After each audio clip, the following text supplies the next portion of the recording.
Okay. Good evening, Mayor. Madam Mayor. Who was chair? I don't remember. Miranda. Miranda. She's not here yet. Yeah.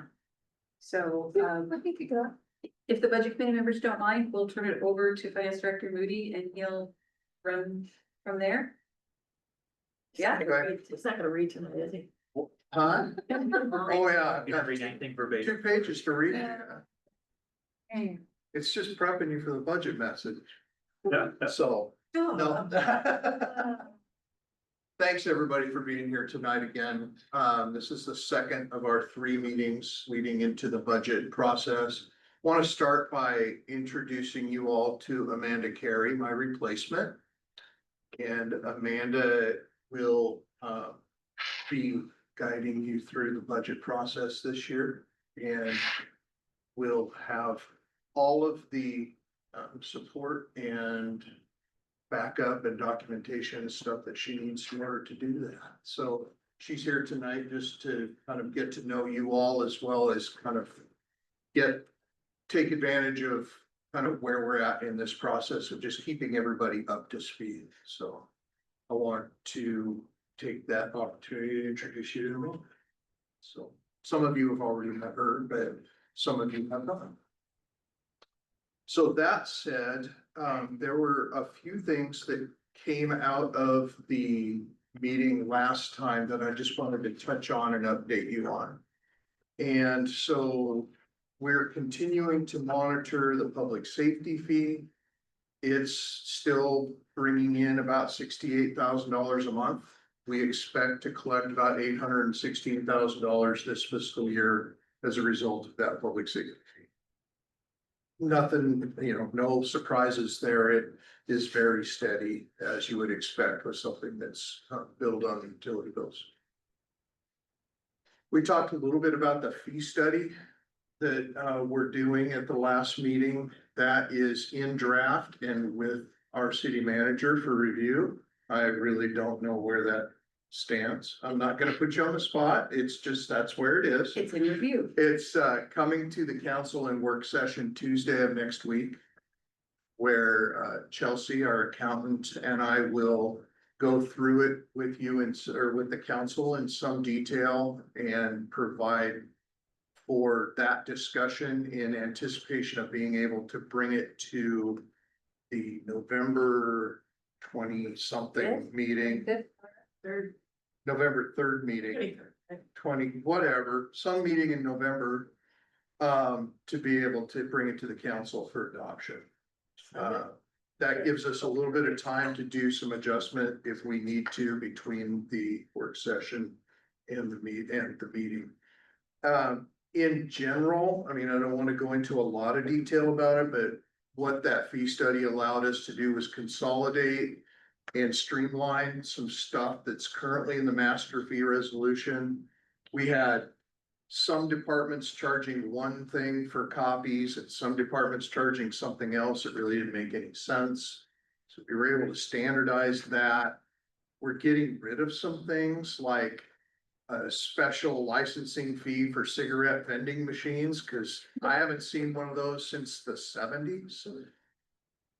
And it was funny because Chelsea said, "What is that?" Because she's 22 and has no idea. So we're getting rid of some things. We're kind of just streamlining in general. We're gonna address backyard chickens for, and all of the stuff that went with that, and just some other things that kind of don't make sense anymore. We're adopted sort of a baseline of cost recovery in the things that we looked at. Things like some of the fees in the police department related to impounding and housing of dogs, stray dogs. And a lot of that went into our analysis of the land use fees. So that's the big area of change, if there is one. And then when we started with cost recovery, then we further adjusted or proposed some adjustments based on some comps with our neighboring jurisdictions and other jurisdictions that are deemed comparable.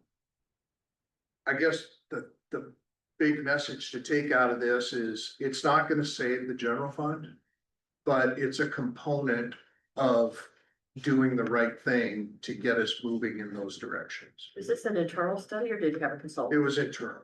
Yeah, Chelsea and I did it. So that's that. I have a question, Yes, please. and I apologize, but I can't remember his name. I think it was Donovan. Yeah, Steve Donovan, Was he a part of this study? not of the fee study.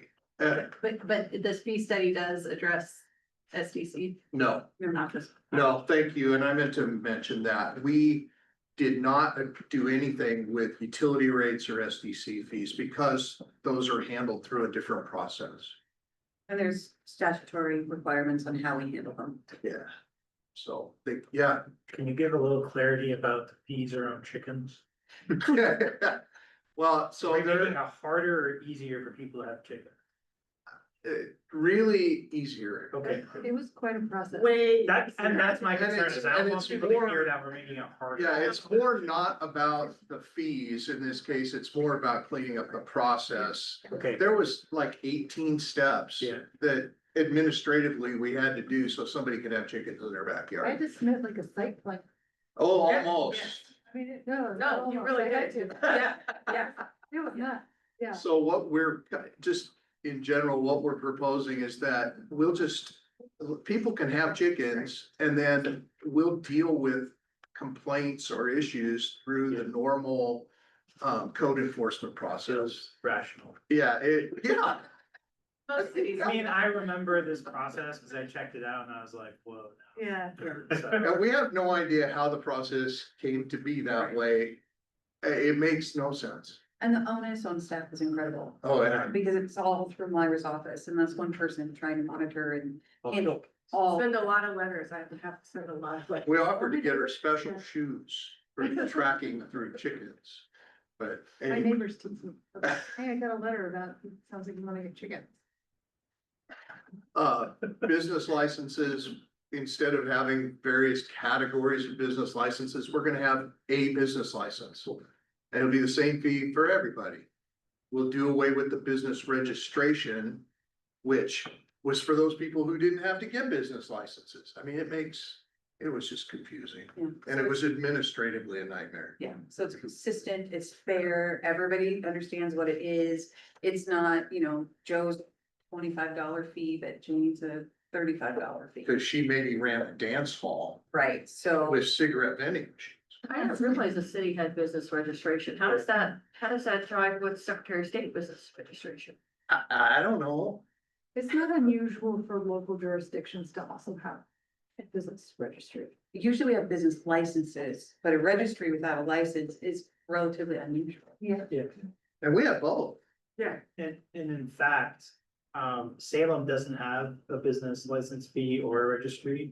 And one of their challenges is they have no idea what kind of businesses operate in Right. their jurisdiction. Yes, So I love that we're clarifying it, making it easier, but still creating a process where we understand. And Chelsea's doing businesses are a ton of operating. work in that area right now, just trying to find out what businesses are here. Yeah, She's cross-referenced with the Secretary of State.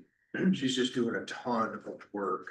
And so we'll be able to bring that to you. and the nice thing about having the business license with contact information, like it was easier, I had a smaller city, but when COVID first hit, that was how I was able to contact my businesses and let them know, hey, there's a grant, hey, this is where you can get money. And we created this entire process of back and forth because I had those emails. And then in an emergency, when we had the ice storm, again, I was able to email them and say, hey, we only have 3 days worth of water. Can you kind of be a little cautious? Just saying. So, This is not a small. and that was a really good way in emergencies to reach out to the businesses. Right now, I don't know that I'd be able. I don't know that any of us would be able. No, I can tell you we would not be. especially with how many businesses operate in residential settings. Right. Yeah. And under our current code, a home-based business is not a business. So we need to think about that and decide if y'all want to change that. So, So there are things coming up as well. Just curious on the fees, so, I don't know what the fee structure was before, but if it was like $25 for one business and 2,500 for another, you know, did you guys balance that at like 500? Is it gonna raise the price? what we're or- proposing is $100 per Okay. business, Okay, which is not unreasonable given kind of my experience of other jurisdictions doing a business license fee. Okay. That's the same cost as $100 launching LLC, so, yeah, that's fair. You say $100 a year or? Yes.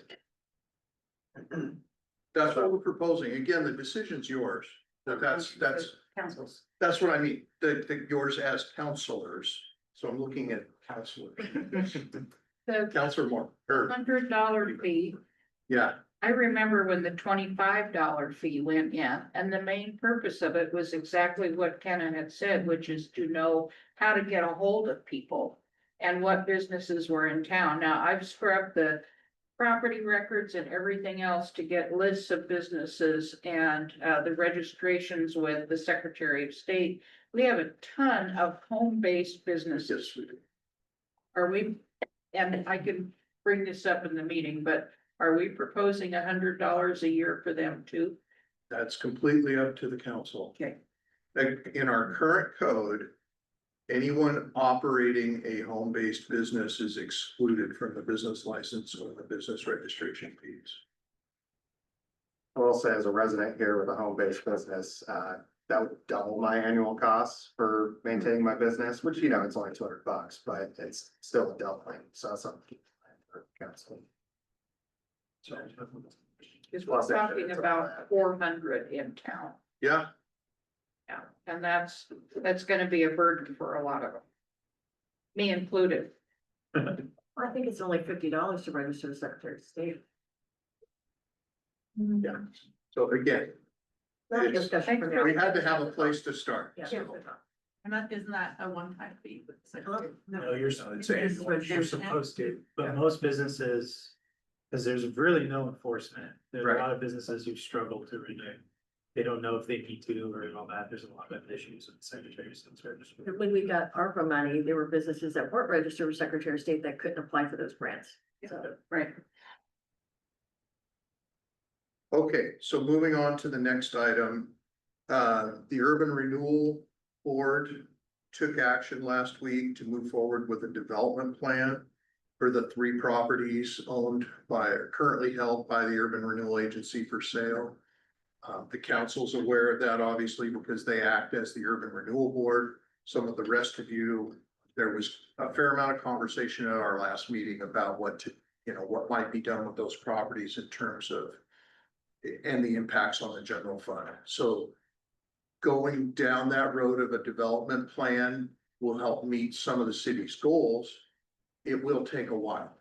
So it's not gonna be an immediate kind of answer, or there won't be an immediate influx to the general fund from the sale of those properties necessarily.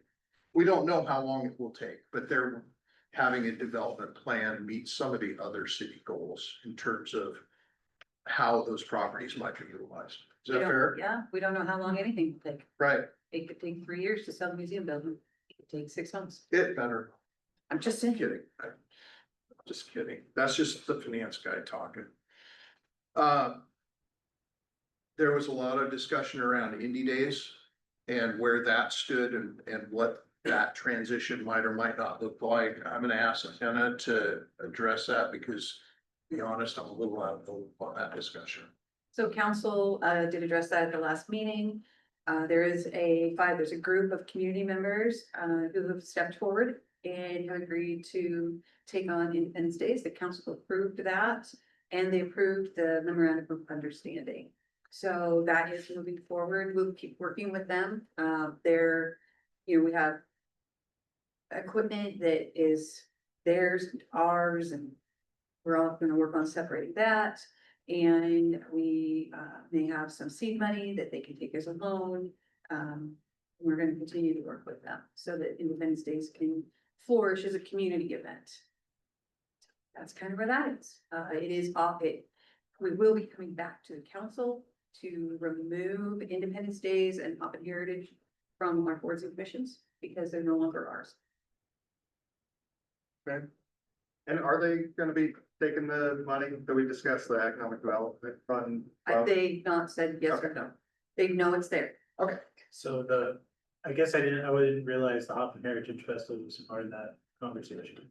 Well, that's happened a long time ago. So Okay. Hop and Heritage was, and Counselor Morton could talk to it better than I I know can. that it's Ida, right? It's Ida and has been for a number of years. Okay, That was.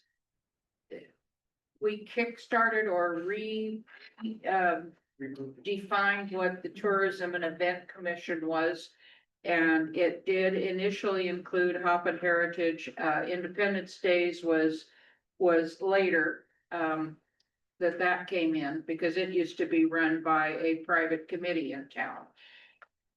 Hop and Heritage, as you know, has gone up and down in size based on COVID and a number of other things. And we're trying to stabilize it starting next year because there won't be the wall that heals again. Right. And so tourism events broke off into events, City festivals and events. city festivals and events, and that was just Independence Days and Hop and Heritage. And so that will be one that we'll be removing since we no longer need it. And here, I didn't know that still existed, or I would have come and asked you to volunteer. Okay. The other thing, and I believe it was committee member Source had asked for a market and economic information update as part of these meetings, so I did a little bit of kind of research and tried to put together a little bit of a summary that I think is semi-relevant. And we can update that as we go, but this information, most of this information is as of August. Because that was the most recent information that the state put out, or at least. So the notes I have here nationally, it appears that the fears of a major recession have calmed a little bit based on, market growth and some of those things. The stock market performance continues to be pretty strong. And consumer purchases, large purchases like autos, trucks and stuff, seem to indicate an increase in consumer confidence and resiliency as well. Oregon continues to underperform relative to national averages, which is, I think, a fairly common theme. Our payrolls are declining in the Portland metro area, but are increasing in some of the secondary metro markets, Eugene, Corvallis, Albany, Bend, Medford, and Salem. State unemployment is slightly higher than the national average, and which seems to almost always be the case here. And those are non-farm payrolls that I was talking about. Population growth in Oregon is steady and slow at about 0.7%. There were 10 counties within Oregon that actually experienced a decline in the latest numbers. Polk County, though, however, has a 1 to 2% growth average, so we're outpacing the state average. The expected population net growth in Oregon is projected at about 0.4% through 2035. So again, just slow and steady. The federal economies directly impact Oregon as a result of what we CPAs refer to as auto connect. We're directly connected to income tax. Our state income tax is directly tied to the federal income tax changes. I guess we call it reconnect. Having worked with the Oregon Society of CPAs for a number of years, that was always the kind of the big deal. Every time a tax change went through at the federal level, we pushed hard to get it reconnected in Oregon so to make taxes easier to do. That's the good news. The bad news is House Resolution 1 now is projected to have a fairly significant impact on Oregon income tax. And the state is projecting a decline of about $888 million in the general fund in the 25-27 biennium. That's not budget dust. That's a big number, $888 million for the state. So what that tells me is we're probably not looking to the state to help us in much of any kind of way for the next few years. I would expect that to play out in things like state shared revenues and in, transportation funding, in grants, in the availability of loans, because loans through Business Oregon will become much more competitive probably than they are now. And they're already quite. And they're already competitive, and they'll probably become more expensive in terms of borrowing costs because of that competitiveness. So I guess all of that, for what it's worth, I guess my reflection on that is that the impacts of national, state, regional, and local economics should be a consideration of the budget committee and the council as they consider any kind of revenue, paths forward. I mean, we have to think about that stuff. We have to think about what's available to us, but we also have to think about the relative impacts on businesses and community members. I'm not telling you anything you don't know there. Yeah, and I think it's important for folks, I know some know this in the room, but the state is actually going through budget cut scenarios, and there's a real possibility for some of our largest employers in our community to have their budgets cut, which has a larger impact on a small community. So I think it's something we really need to be strategic about, especially because we have revenue challenge. And there's a plan to have a conversation. Well, I would like to think there's a plan to have a conversation about revenue one day, that we have to be really mindful of the anxiety of our constituents when it comes to what they're hearing at work and what they're hearing on the news, and how that will translate to the decisions that they make on development. I think that's important to say. What does our population growth have to be in Independence to pay for water treatment? So. I don't know how to answer that. I'm not. We went I prepared. couldn't give you the calculation based on when we moved into town and now, and that was 1990 to now. It's an average of 175 people every year Is what we've grown, of what we've grown. right? But,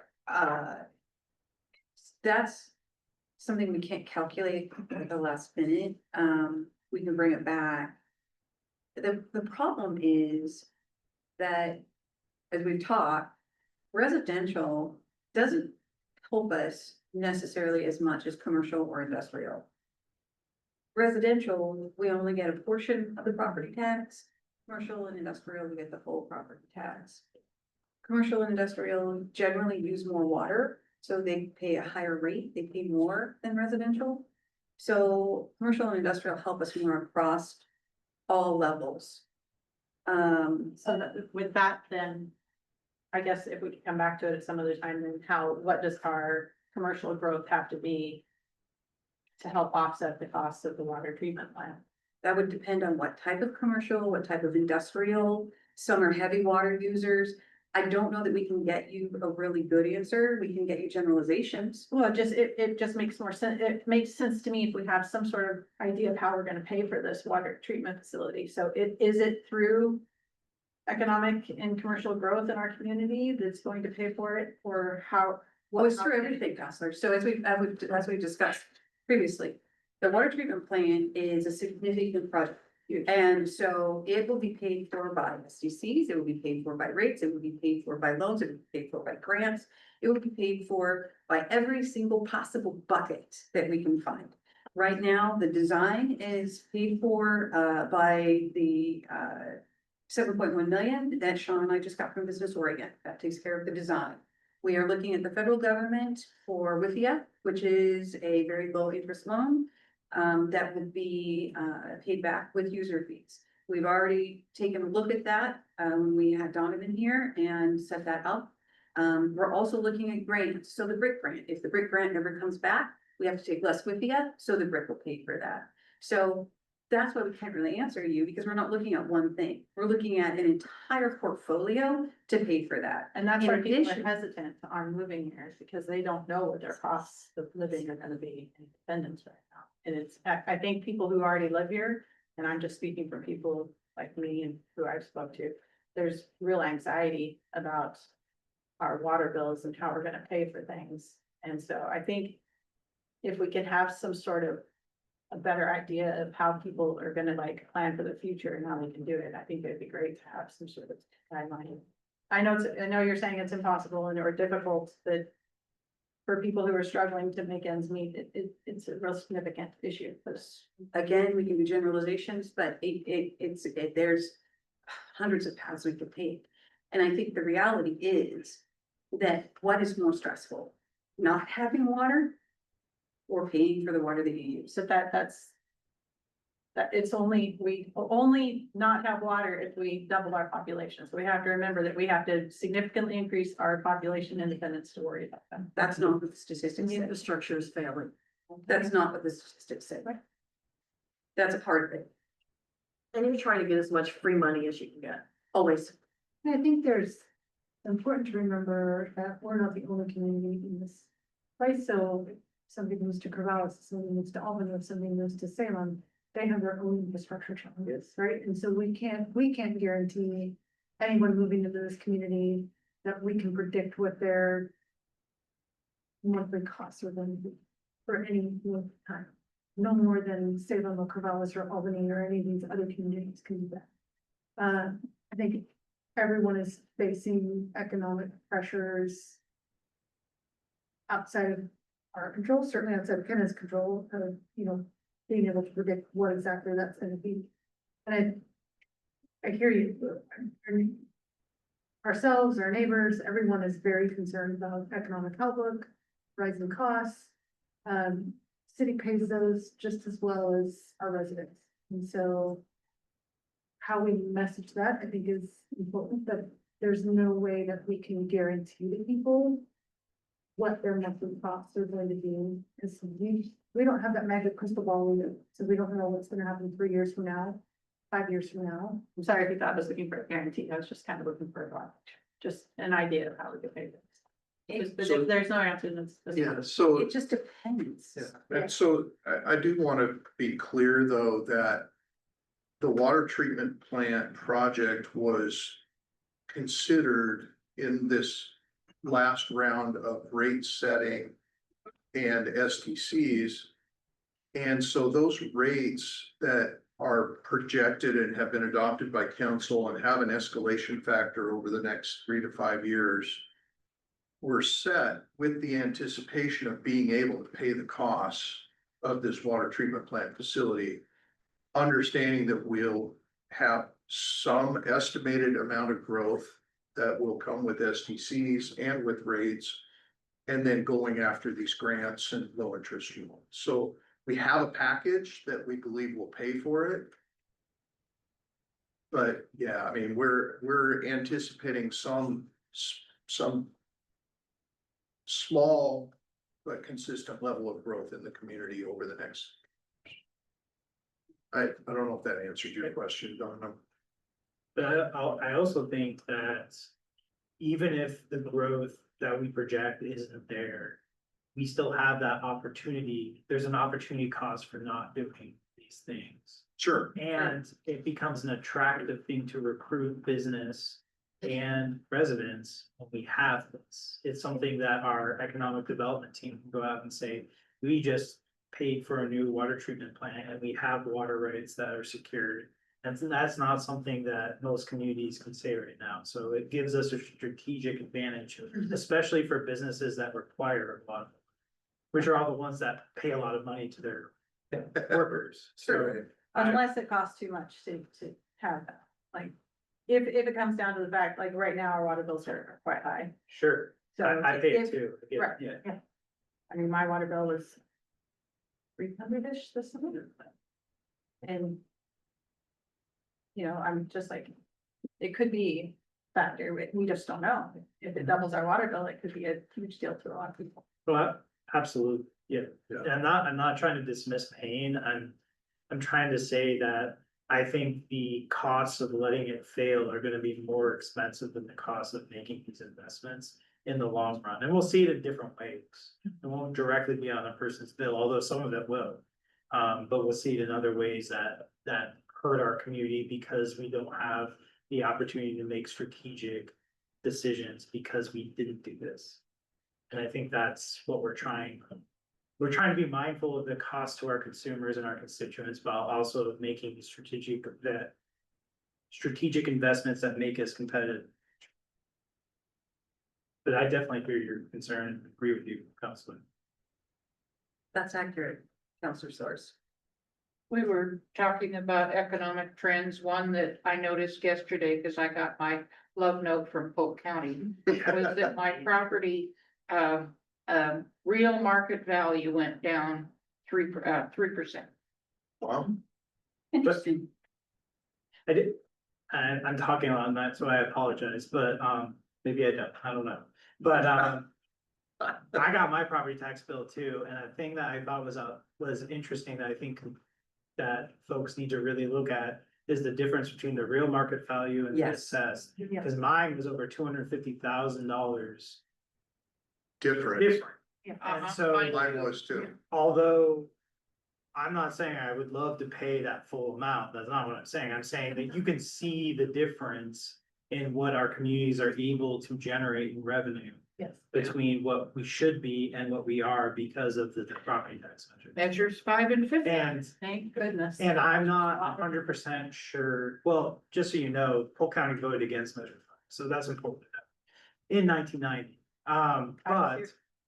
but I was 30, but I do think that wasn't the intent of voters in 1990 to see it that big of a difference. So I think it's important for people to look at their property tax votes and really look at the impact of those decisions that were made That's a real education. 35 years ago, and really think, is this what we meant to do? Yep. And it was the Portland metro area, ironically enough, what they meant to do when they passed. Well, I would suggest, just to add to that, as a property owner in both Multnomah County and Polk County, and I got both my bills yesterday. My Multnomah County one is 5 times. Sure. And I would suggest that part of the reason it's 5 times is because we do not have an adequate funding mechanism, so theretofore, half my bill is levies for all the services a city and a county should be able to provide on their own. Instead, they have an independent board that has independent authority to raise taxes even higher than what could have been a well-shared increase in property tax. So to your point, the beast that has evolved out of this cap is actually higher taxes. The property tax, sure, is low. The exact property tax, but clearly we're not able to fund the services that we need. So we pass levies, we pass library boards, we have fire districts, we have public safety districts. These are all independent taxing bodies. These are the outcropping of this. So just to the point of like, no, it is significantly different. And to your point about real market value and so on, the one thing, the legislature can't provide us money. They may provide us a disconnect, but they can't provide us money. They could provide us an ability to reassess when property stuff. But I haven't given up all hope that there is not something in that body that can move this needle for us, but even that is a glimmer. So it is, so in all purposes, and to the point about the wastewater treatment plant, I agree with Evan, Counselor Schultz, about the strategic investment. We need to be able to have safe, non-contaminated water. That's an attractive thing in a community. I want to be in a community where I know I have safe and contaminated water, where I'm not under tap warnings, where frankly, all due respect, I have 5 people in my household, they're small children who don't know how to turn off water taps. And my water bill isn't $300. So there are other mechanisms for managing things. But I think we need to continue at this time where we are seeing both economic pressures on ourselves personally, on our communities, and still continue to look towards the future. Because if we don't, we will miss these opportunities that we have only so many levers to pull in this community. To pull us out of this, to keep us moving forward in every community. This is not a Independence problem, this is a Monmouth problem, this is a Salem problem, this is a Medford problem, this is a Bend problem. No matter where you go, every community is under these pressures, and every community is going to feel it, every community member is going to feel the burden of living and having higher prices. So we have to continue to know that at some point it will turn. We need to be ready to capture that turn. Because that's what pulled us out. And so, Aaron raises a good point. Has there ever been a study on any municipality that looks at what our actual property tax bill will be if 5 and 50 were gone or 5 and 50 were gone and these districts go away, these levies go away, what would our actual taxes be? I know that if the incentive is to say it's gonna be higher. We don't know that. I don't know that. I can't do that kind of math. But I think we have to look at that and say, what does that mean for independence? You know, if 5 and 50 does go away, what happens? How do we move forward and what's it gonna cost the taxpayer? My understanding, and maybe there are people who were working in government before 1990 still here. Easy now. But my understanding was what the county assessor did was the percentage of land you owned in the county, they took that, they put it in a formula, and then they spit out the amount you owed. So it was very easy to do the things, not what your property taxes were. Yeah, basically what we did, because I'm one of those guys. Sure. So what we did is we took a look at what it costs to run the city. And we got the assessed value from the assessor. And we divided it and came up with a millage rate. But it was based on what we thought it would cost to run the city. And so it fluctuated every year. There was no permanent rate like we have now. I mean, that's simplified, but that's what it was. So if we said, you know, it costs us $8 million to operate the city, and we backed out the amounts that we're gonna get from the state and came up with a number, say it's $6 million, we would basically levy whatever it took to get that $6 million. That sounds crazy to me, but okay. Well, and it was based on a proportion of the land you owned in the community, Yeah. right? So you would pay your share based on what. Yeah. That's not how it works, then, right? Right. No, no. There are people who I have mean, smaller that's houses than me simple, that pay because- different rate than my house, or bigger houses than me that pay less taxes than mine do. So if we can. Sorry. No, you're fine. And that's all a really good discussion for context. Because really what this group came together to do, and you can correct me if I'm wrong. Probably. You're kind of getting snarky with me. I know I'm a short timer. too much.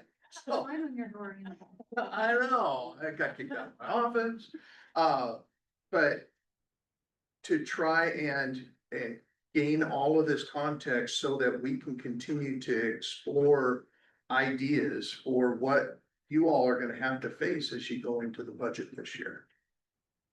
And, you know, our situation hasn't changed dramatically since the last time you all had those discussions. Well, even if we sell all that property, that's just 1 year.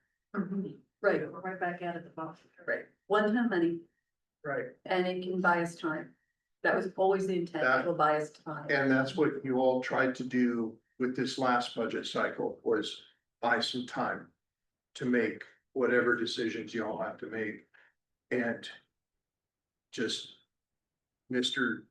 Bad News, which is what the mayor calls me, is your time's up. So you're gonna have to make some decisions this year. Budget cycle. The last thing I had on my notes that came up at the last meeting was a quick conversation about the donations on the website. Y'all asked how that was going. We've collected about $1,417 to date. About. It might be $1,417.38. But There you go. I should have just said about $1,400. Anyways, the donations are being tracked separately for community services versus parks in the general ledger using activity codes. It may not look like it to the consumer because if you play around on the website and you select this button over here or this button, they both go to the same sheet. Or the same webpage, and you put in what you want to donate and you can put in the notes section where you want the money to go. We are tracking all of that. So that's where that's at. That's all I had in terms of notes. I would really turn it back to the group now for whatever dialogue and discussion y'all want to have. And if there are continuing questions, we can address those and bring those back to the December meeting. My understanding is what we wanted from these meetings was to not wait until May to try to figure out what we're Right. gonna do. So, I mean, right now, the only thing we're doing is putting the properties up for sale. That's it. And again, that's only 1 year money, so that's not a plan for the future, obviously. And we might not even sell them this year. We might not even sell them next year, you know, who knows? We might not even have that one-time money. So. And with the economic situation the way it is, I mean. I don't wanna be on the budget committee anymore. This is depressing, really is depressing. It's challenging. But as Eric and Evan said, it's challenging now. We'll get through it. We'll get through it. We have to get through it, right? And it will at some point get better. But it is challenging now. What happens to our budget or lack thereof if the museum does not sell? How do we continue to pay for that, or do we just close up shop, or are we letting it stay operating until it sells? We're leaving it open pretty much until it sells, because we will be combining the museum and the library at some point. And, you know, there is a plan to just start to downsize. Our expectation is that one will sell first.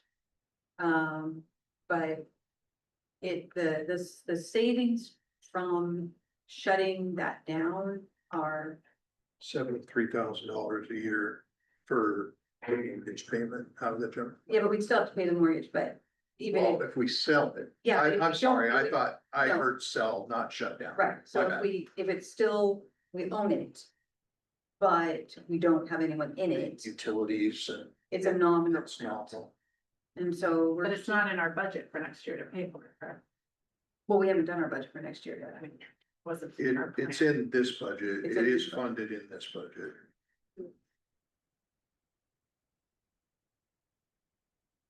On that note, last meeting we had, there was a discussion for like a strategic steering committee, and I'm looking at the mayor.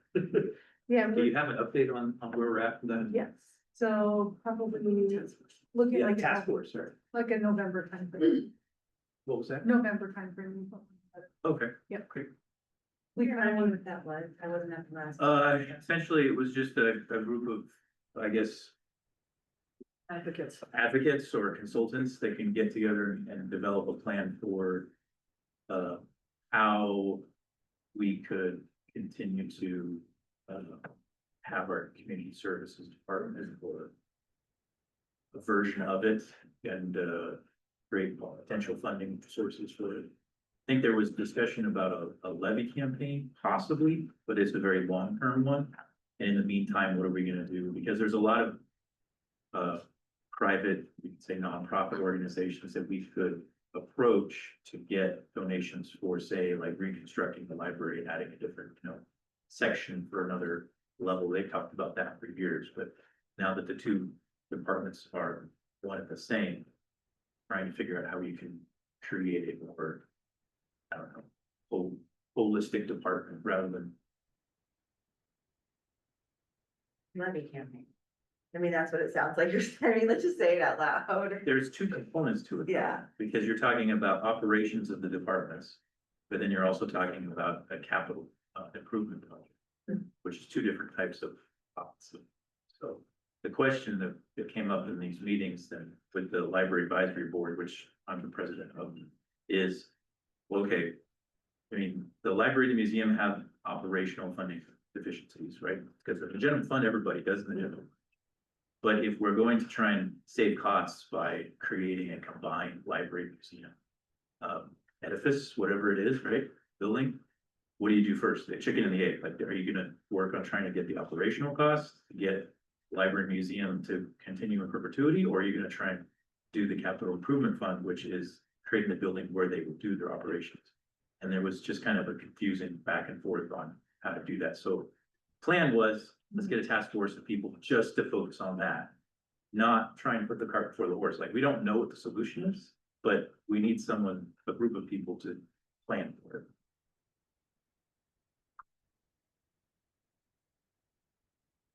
And a levy was one of you. It's laying the groundwork. Just research. Just to be blunt, I just feel like we have very limited options. Yep. True. And to a point Evan made in a previous comment about impact of federal changes, funding changes on nonprofits across all communities. I think that's another onus on them, that as much as they will want to do it, they will lack the capacity to do work, because they will be striving to find funding for themselves to keep their missions afloat. And so I just to be so blunt, to say the levy is the only way out.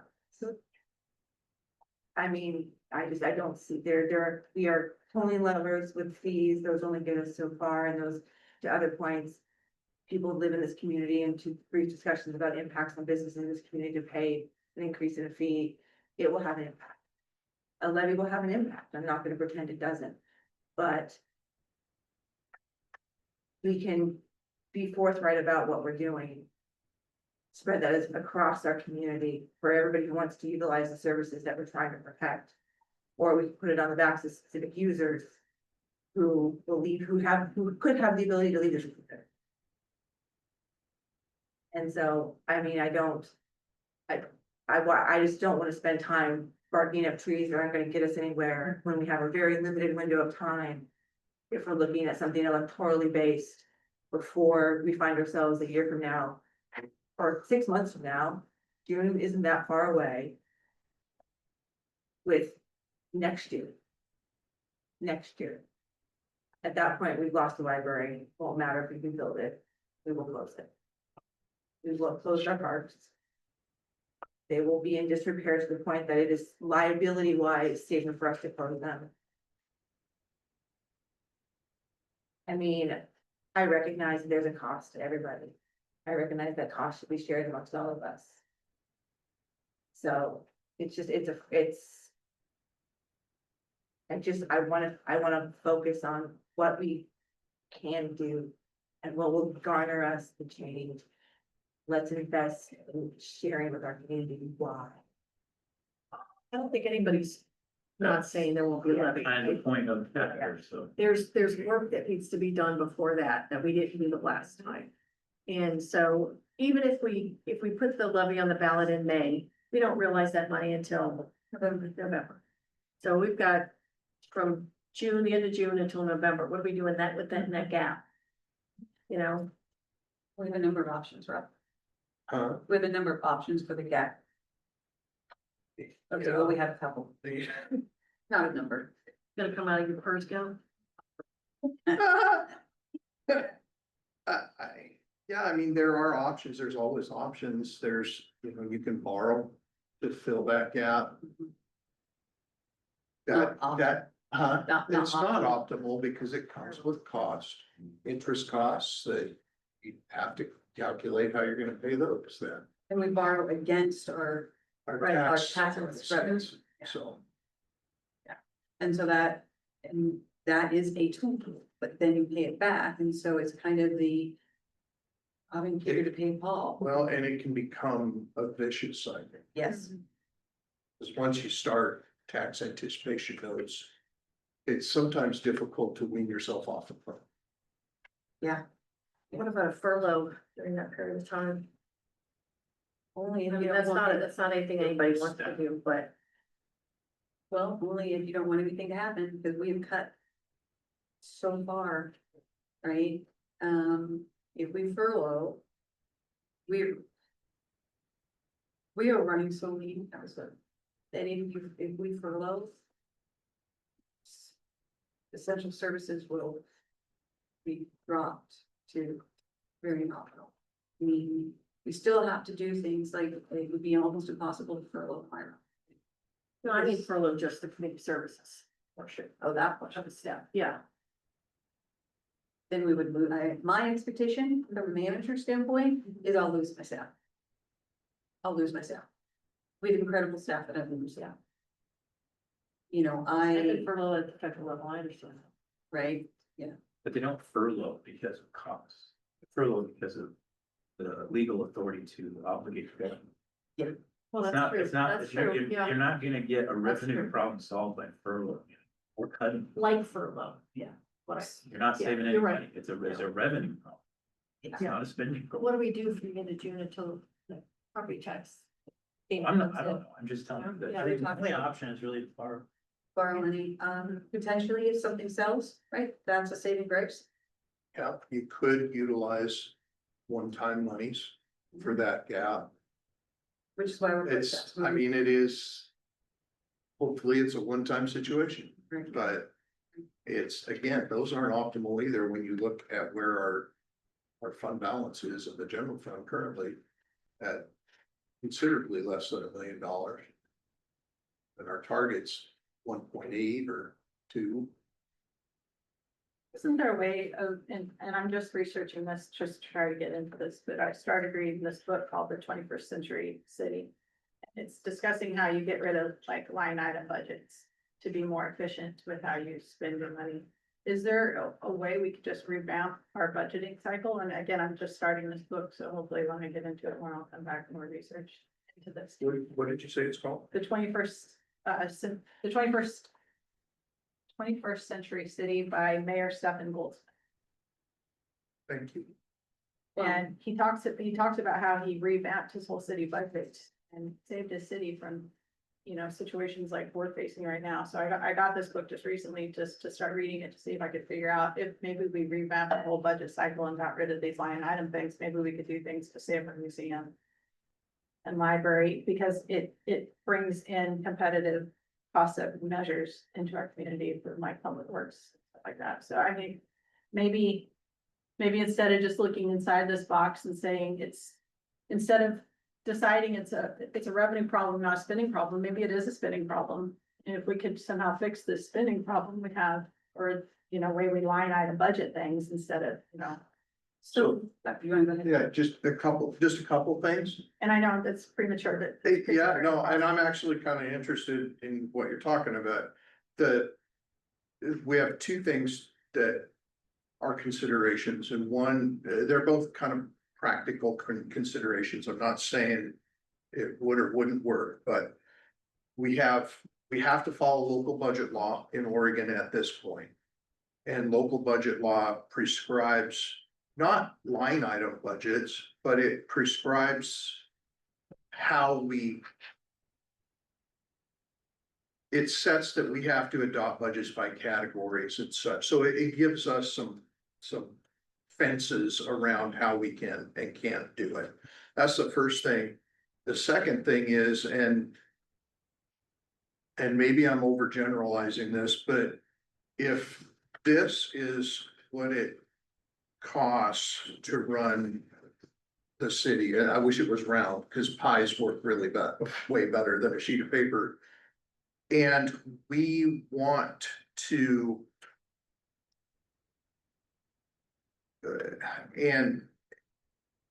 but so this is the total cost, but this much of it is how much revenues we have. Well, we have to decide, prioritize where we're going to spend this money if we don't have any more to do this. And it comes down to the same thing we've been talking about. Do we prioritize public safety and hold that harmless? Do we prioritize community services if we're gonna if we're gonna fund that, we have to take money from somewhere else. We don't have. We can't just go to the well and pull up another bucket of money. So, and I guess I don't even now know where I was going with that, but it was, I'm intrigued by what you're saying. If there's a new way to look at budgeting and we can do it legally. So I've never advised us to do. The idea behind that, as I, the idea behind that is, we have all of these line items. And there's always a little bit, well, okay, oftentimes a little bit left over in those line items. Right? Yeah, we average about 98%, so So- we might have 2% in each department. Right, so if we roll all of those up into one line item, then we don't have those extras in the line items, leaving us a little bit more at that higher level. Oh. That's the theory behind it. Okay, And it works in some areas. Usually it works in areas where they're not constrained like we are by our budget law or by revenue constraints. So that's the theory behind rolling everything up. Now, from a management standpoint, I have to tell you, I rather like that. Because it's a right, lot more flexible. it's a lot more flexible, because right now, what happens is we've got 5 line items. And I can buy pencils in this one, and I can buy paper in this one, and I can buy, staples in this one. Well, if you roll all of them up into office supplies, then I can just, whatever, right? I don't have to line item them out. So it is more efficient. The savings is nominal, particularly in Oregon because of the budgeting requirements. But, I mean, that's the theory behind it, Rob. Okay, It's an interesting theory. yeah, So I was telling Mayor, I get recruited all the time to go to different states. And different states do it differently. well, now I have a book to read on the. I know. tomorrow. And that is a consideration. Other thing is biennial, as Yeah. we've talked about, going to a biennial budget. Kind of the same idea, right? Because we can plan out longer and we're rolling those things up. So there's less line items to look at. It's not giving us any more revenue. Right, What it's doing is it's giving us a better forecast potentially. And there's no restriction in doing that. We can do it biennial, no problem. The problem is, slow your roll. okay, You can- legally, we can do it biennial. Yeah, there's some, we've talked about it. Mhm. I've looked at the logistics of moving to a biennial budget. There's some benefits to doing it in an odd numbered year so that you line up with the state Right. biennium. But yeah, you can go that way, and several cities in Oregon have. I'm a big fan of biennial budgeting because I think it gives you more stability Mhm. with a longer horizon, right? And you don't run the risk of, or there's less risk of the volatility of changes in priorities and changing in funding mechanisms. And when Rob came, that is what I had asked, that we could take a look at. Unfortunately, we've had a lot of other noise that we've been dealing with that's kept us from doing that. Maybe, when eventually we can get rid of the noise and Amanda and I can get that done. It's not, and I say, yes, easily done. It's not easy, but it's legal and it's a good process. I think Ashland maybe does it. A number of cities do biennials. Highly recommend it. Yeah. Yeah, because it's also just. You think about the amount of, I mean, already we're sitting here and we're like 6 months from now. I mean, it's just like the Right. process goes so quickly. Yeah, it's nice to only have to do the process once Yeah. every 2 years, I'm not gonna lie. I wanna say Corvallis does it as well. Yeah. I think it's Corvallis. Yeah. Like Oswego did it. Yeah. Yeah. It is a great process.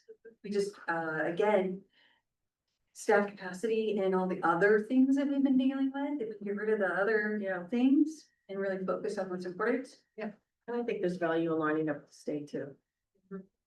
Yeah. I mean, But again, it doesn't solve it doesn't solve the problem. our Right. strategic funding problem. Well, I think we got the solution in front of us, at least part of it. Yeah, I've been listening for the last 20 minutes and I got a lot to say about it. So, you mentioned, let's start all the way back to population. You said that it's currently growing at 0.7%. It's expected to grow at 0.4% over the next 10 years. That indicates to me that there's going to be a decline in the population because, in order for there to be 7, there's going to be 1 or 2 somewhere on the other end to balance out at 4%. So if the population is generally declining and we're already in a situation where people are feeling squeezed beyond their means. He said 0.4% if we're getting. Yeah, for the next 10 years, right? Is that? Yeah, For the state of Oregon. for the state of Oregon, of course. Polk County may grow differently, but, Polk County is. with that in mind, Polk County's, I'm sorry, He said Polk County was 2 to 4%. No, 1 to 2 is what I heard. Yeah, Polk Okay. County's 1 to 2%. Polk County's seeing 1 to 2% 1 to 2. population. and that's good, but we don't have a 10-year projection on Polk County specifically, so going off the Oregon average of 0.4. Okay, It seems to me that we should at least prepare to be safe for a population decline, or not, a decline in growth, not a population decline. With that in mind, earlier this year, speaking about the water treatment plant, I don't remember what numbers I used, and they were definitely, my dumb numbers, so they probably weren't super accurate, but I estimated we'd need somewhere around 30,000 people in Independence to fully fund a water treatment plant, make it worthwhile. I don't remember where I got it, but that's not the point. Point is, it's gonna take more people than we currently have to necessarily make it worthwhile to build such an expensive water treatment plant. And if that's the case. May I stop you just for a Sure. minute and remind you that that's a different bucket? Yeah. And so the water treatment plant is not part of the general fund? Oh, I know, yeah, okay. Okay. yeah, and so we're I'm talking- working around. Okay, we're talking about the general fund. I know, yeah. Okay, yeah. okay, I So. just wanna make sure. No, with that in mind, we keep coming back to industry. We were just discussing, ways to optimize the budget with rolling out the line items. It's like, that's a manufacturing technique. It's something they do in manufacturing plants to streamline processes, so you don't have waste at multiple stations. It seems like what we need to focus on heavily is attracting businesses to town, especially to justify building a more heavy duty or sizable water treatment. So if we did that, that would eliminate part of the issue with the tax revenue into the general fund from citizens who are currently struggling, pay for things as it is. Because if we have a declining, or at least a declining growth population, then our tax revenue is probably expected to decrease relative to the costs over the next 10 years. And if that's the case, then we really need something. We do. And levies eventually just aren't gonna cover it. We can do a levy this year, we can do a levy in 5 years, we can do bonds and all this stuff. But as Evan and Aaron talked about earlier, just simply bringing or removing measure 5 and 50 and then getting rid of all the bonds and levies and stuff on property taxes now isn't necessarily going to equal out. It's either going to increase the pressure on individual citizens, or it's going to not meet the cut. We're gonna have to do bonds on levies on top of the just property taxes anyway. So no matter what we do, we're gonna be squeezing citizens more. And if that's the case, then we really need to relieve some of that pressure by focusing on other areas where we can get higher levels of revenue, especially if we're focusing on the water treatment plant. Yeah, and That's what we're doing. that's what we're trying to Okay, do, yeah. and the problem with that is we can't force a company to come. I know, And But City it- Manager West has been trying to free up Sean so that he can focus primarily on that. Free him up Look at how for what? long, look how long Marquis been empty. yeah, what's he working on But now? look at the Oregon economy as well. I mean, REI is left, Yeah, Dutch Brothers is leaving. We have a whole bunch of major businesses leaving our state just because of the way our state runs now. It's gonna be really hard to draw people into Oregon. Let alone in the. We're gonna have to sell them. I mean, if we're building new infrastructure that will support, And these this businesses. body did put some money into the budget to kickstart our economic development process in hopes of attracting, So, so let me. please. That, No, if you're, I'm gonna move over there. I'm just, economic development is something. I came to the city because I am an infrastructure, economic development, finance city, right? That's my thing. Okay, So, when we had to cut, Sean's staff have been decimated. He has no staff. Okay. He has no staff. His last staff left. gotcha. Okay, we cut. We cannot cut ourselves out anymore. So Sean's working on, well, I shouldn't say that. Sean handles our grant record. So Sean's been working on our grants. So between Sean and I, we handle, we go, we search out grants, we find grants, we try and figure out how those grants and loans can help get where we need to be. And then we go out and we present for them. We just presented in Brown and said 1 million 2 weeks ago. So that is, sounds easy. It takes hours and hours and hours and even more hours to prepare for it, to get our data, to get our statistics, to get everything put together, to do the application. So we ask, what is Sean doing? That's what Sean's doing. That's what I'm doing. So Marshall is doing, right? I didn't mean that insulting. No, way. I no, was I just know. literally asking. that. Yeah. So we're also, so that's one part. So we're also, it's all a foundation, right? So we are looking at how much industrial land we have. And our industrial land is unfortunately affected by wetlands. So that's the other part of what we're doing, right? Is we're going to, I love this, we're going to the state and we're asking them, hey, we can't build because of wetlands. We can't build houses because of wetlands. We can't build industrial because of wetlands. How do we fix this? So Sean and I are working on that, right? She has a lot of contacts in DLCD and they're coming around to rulemaking and he's gonna be on them. Why? Because everybody likes Sean. He can get things through, right? I can push through on one side. Everybody likes Sean. He can work this other side. So we're working that side because that is constricting our ability to bring in industry. We only have limited industrial. So how many people do we need working in his department to make this happen? Uh, I mean, I don't even know because I don't know that we could bring in enough. Where would we cut? I know, I mean, there's gotta be It's some. gotta be, but where would we cut to bring them in?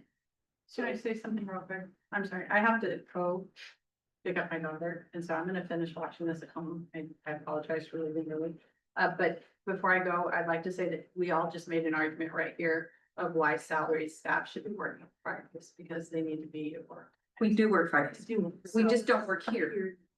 We presented in front of Business Oregon on Friday.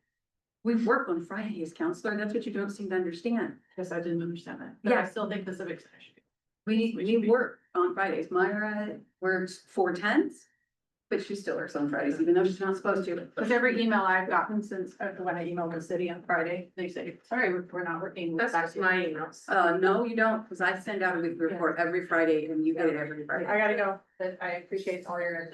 I think the 410s help the working families, people, They you do. know, They do. the people who can't get to you at 10 o'clock in the morning. And Sean and I were doing teams at 7:30 in the morning this Friday. Yeah. We were talking because we received a grant to do the Chestnut Street Bridge, which is a whole nother part of economic development. And we had to have, I know, but this is cool stuff. We had to have the subrecipient agreement ready to go to Marion County so that they can help us build the bridge. So 7:30 in the morning on Friday, Sean and I are doing the teams and working. And I have no makeup on and Sean has a shave, but you know what? We're working. Because this is important stuff. Staff is still putting in 40 hours a week plus. Plus, No, it's less. You're off Friday, but I know you put in well over. It's good for people to hear. yeah, sorry, Oh, Counselor. you're Slips. okay. I think there are relationships that we can better utilize with some of the. With the university, for example, to help leverage some of this work. And I think there's innovative ways to do that, but we can talk about that at another time. Yeah, But I also, person I was gonna respond to is not here anymore.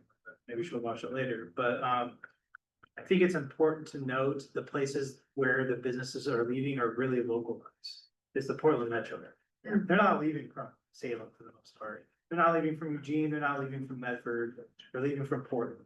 So I think it's an opportunity for communities like ours to target businesses who are tired of paying the highest taxes in the country, which is the metro area right now. And want to pay for lower taxes in a place that has water and not crippling traffic. So I think it's an opportunity for us to be really, really selective on what kind of industry we want to recruit. But the key to that is having things that make this community cool, right? And that's having the services that people want to move to use, and also having things like high speed internet and water and solid power, right? So I think our leadership is doing the right things.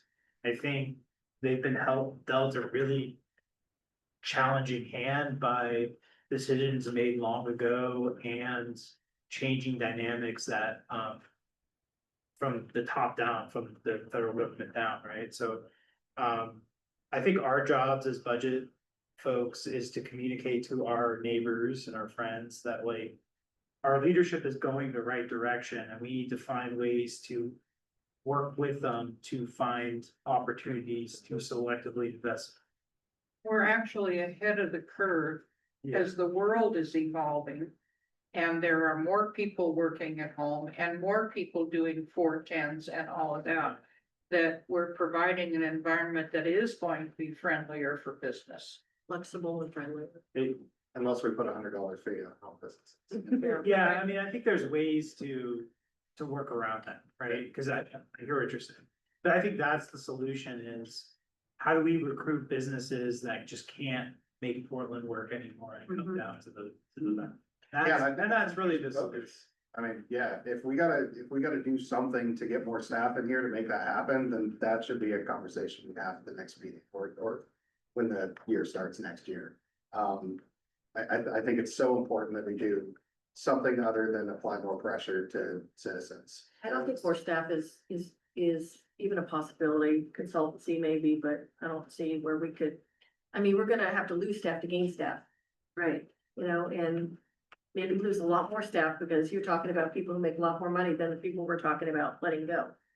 So, I mean, ideally, Intel will move here, you know, that would be awesome, if we could get something like that. That would solve a lot of our problems, you know, but it's like. Kind of. They're not gonna do it if we don't have anybody out talking. We are. Well, they are talking. We are. And then Are you, or- when Sean goes to conferences, when you go to LLC, when you go all those things and whatever, they're talking to those people. Okay, And You know, what you're not, sorry, but we can be the best recruiters. You know, we know our community, we know what's great here, because we're plugged in, because we're on the budget committee, we know what's coming down the pike. We know about the water treatment plant and everything, so, you know, it's not to say that I could walk in Intel and say, hey, move to Independence, but you just start populating that idea, I mean.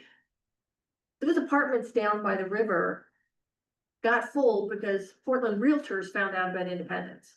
And people started coming down here because it's cheaper to live here than it is to live in Portland. So word of mouth can do things. We just gotta be motivated to do it. And I do think it's, I have a couple things I wanna touch on, but with that, right, when we're attracting people, and I know Sean is, you know, talking to different industries that are out there, they're gonna ask, great, if I locate down here and we have 50 employees, what's the housing? And if we're like, well, we can't build any more housing because we don't have the water to support it, right? So there's a circular reference that starts to happen with this, that I think it's all part of this bigger picture that we have to be really aware of, that has impacts on the schools, so holistically, we need to be a community that's able to attract people. It's interesting with the home-based data, the number of, we outpace home-based employment here in Polk County than a lot of other places do, so we're ahead of the trend of that. I'm a big fan of using data to kind of inform some of the decisions that we have. Ford Family has some interesting data, so Business Center on Rural Innovation, that's down to at least the Polk County, if not even more granular level than that. A lot of it is the relationships, and so if we have really good relationships with Sedcor, we've let Sedcor know, if you hear of any people looking for industrial properties, here's what we have, but part of that is then being ready, and like Kenna was saying, knowing what the impacts are to wetlands, we don't wanna just say, I mean, we could, oh, we have X number of acres, and they're gonna be like, great, that's fantastic, how much of that, you know, are you ready to go? So we sort of have to be prepared and position ourselves to be like, here's the package, here's what we have, here's what we can do, here's what we're ready for. Here's the timeline that we could even get somebody on board with. And I think Sean is working hard to do that, right? And capitalize on those relationships that we have. I will say, Oregon is a very difficult state to do business in, and they are hurting not just large people that are leaving the state, but they're making it very hard for small businesses to operate as well. And I do think that's something that we need to be really aware of. Yes, I'm not so down on it that I'm saying that we can't attract people here. I think Independence is a very, very attractive place. Especially location to 99, location to Salem. We have a lot of really, really good things to offer here in this community. It's finding that right fit for us to be able to do that. And then looking at what sorts of things do we already have here that we can help grow. Agriculture, there's a lot of opportunity there. Our air park is having the airport here is actually really interesting. There's a lot of industry that can go around that. But we have to be less humble, I think, and really get out there and really start trying to promote that. And that takes staff time, it takes Sean's time or somebody's time to get out there. And Dana, I think your fear is that we're talking about one person doing this. But I think every member of the staff has a finger. in this. Correct. You know, you've got Fred working on stuff. Correct. You've got Myra working on stuff. Everybody's got a piece of this puzzle. You're working on the economic outlook. I mean, everybody's got a piece of it. So it's all contributing to those conversations that Sean's having. And those conversations Sean's having are long-term conversations. They didn't start this year. He's built these relationships over a decade or more. 20 years. Yeah. And so, you know, Mayor Kate's absolutely right. It's the right company needs to discover independence. How do you And feel it's- about strip planning? And so what we're doing, so, you know, We do not have any of those assets here. I know it doesn't Play, we got plenty of that. We got the pottery. I know it doesn't show up because it is, as Counselor or said, it is long-term. But we just applied for a grant to get to do an economic opportunity analysis, right? The economic opportunity analysis will help us to tell people, this is what we have, this is what we can do, right? We'll get a grant for that, we'll go forward and have that happen. We have already noted that we have to fix a particular intersection. We already received the funding from Representative Evans, who our Public Works is working. I'll be talking with ODOT tomorrow because there are some challenges that we'll be addressing. And so we're all working to get that intersection fixed so that the trucks can turn, so that our industrial is easier for people to come in and out of, because right now that's stopping people from doing that. But we're working on that. But everybody did not know that because we're working on it at the staff level. So we've got that, but One of the reasons I asked the question. Yeah, so that everybody can hear, it's you know? cool. And then, we're working on energy, right? How do we make it better? How do we make it cleaner? How can we affect that as a city? There are different platforms where we put out, this is what we have, this is the land we have, this is what we can provide. We've had 2 industries come here. They didn't work out, one because of a wetland, and one because we don't have enough industries. But they came, they viewed it, we showed them the thing, they loved us, we just didn't have exactly what. So it's the right agency, yeah. So you're right, we're all putting our keys. Public Well, I Works. think too, this is why it's so important that Mayor Kate go to conferences, because Yes. she's the face of independence. She's the one who's gonna sell independence to people, so they suddenly know about it and they start looking into it, and next thing you know, they're contacting Sean. You know, and that's what's important here, but, Networking. yeah, I mean, if we could get a big industry, that would solve all of our problems for the time being, you know, I mean, we could definitely coast for a while. We could just get a good taxpayer in here. A good industrial. And somebody, my dream is that it would be somebody that would have entry level jobs for high school students who don't want to go to college, and professional level jobs for blue students. So we can all stay in the same community. And we've toured data centers, we would just look at data centers in Hillsborough, we spent time with them, we spent time with the Oregon representative for them to see if that was an option for us. So there's a lot of these things that are going on that people just don't know about because they haven't come to fruition yet, they may or may not. Will this new water infrastructure support data center level? Yes. Going? Yes, Okay. 100%. And Yeah. then our rates we paid by them and franchise fees, so I mean, that's. Yeah. But I think some of that is also community education. People rightfully so are very fixated on like the taxes I pay on my house, and so that's what they're like, my taxes are crazy.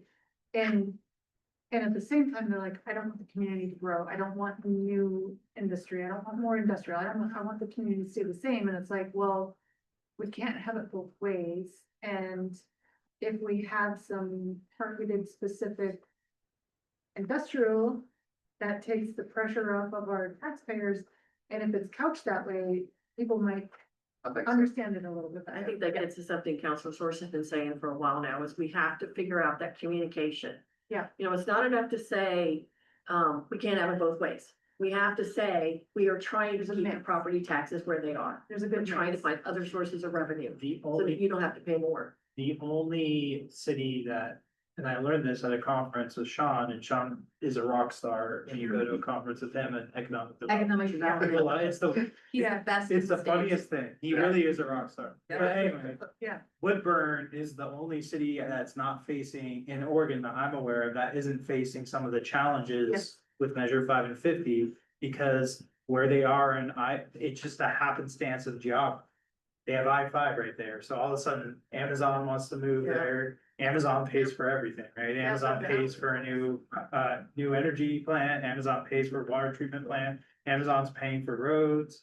They have the mall, like, there's a couple other giant employers right there, they have the Woodburn outlets, which interestingly enough is the #1 tourist destination in the state of Oregon. Yeah, that's what. Not Multnomah Falls, but outlets, but anyway, they have that there, that pays for their tax base too, so like they've figured it out.